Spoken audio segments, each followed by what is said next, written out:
On this Gringo rundown, we're going to be talking about the bestiary tracker, the boss cooldown tracker, and we'll be talking about the boss slot and kind of what the main points of these are going to be.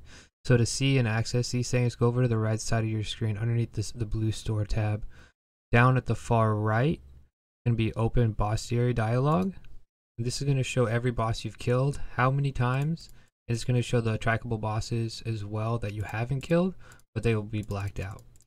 And so all you have to do is click track on them to have your game start tracking them in the boss tracker. So to see the boss tracker where you don't have to open up this and you can kind of have a side tool here, it's going to be down here right at the bottom.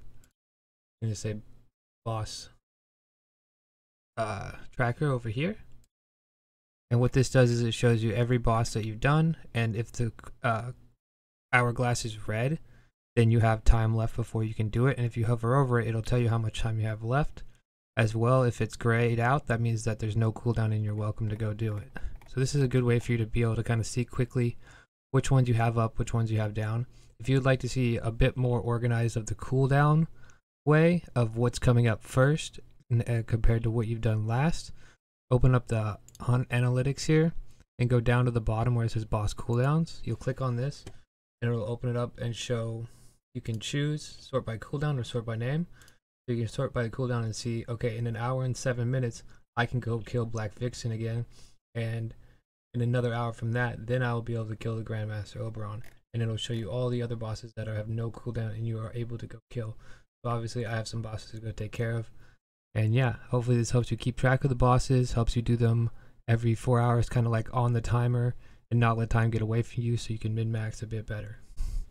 Now we're going to talk about the boss slot, and this is over here on the bottom far left.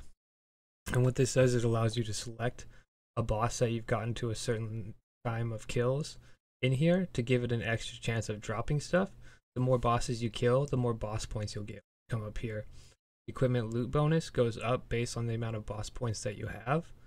Whenever you defeat a creature, it drops a set of loot with a certain chance. The equipment loot bonus shows your chance to gain a second set of loot, but limited only to equipment.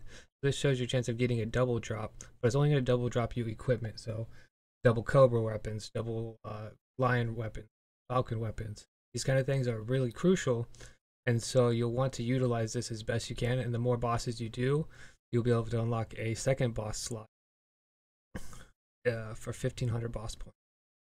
So yeah, those are the main points. Make sure you're keeping track of your bosses, putting them in the boss slots, and doing your best to maximize the amount of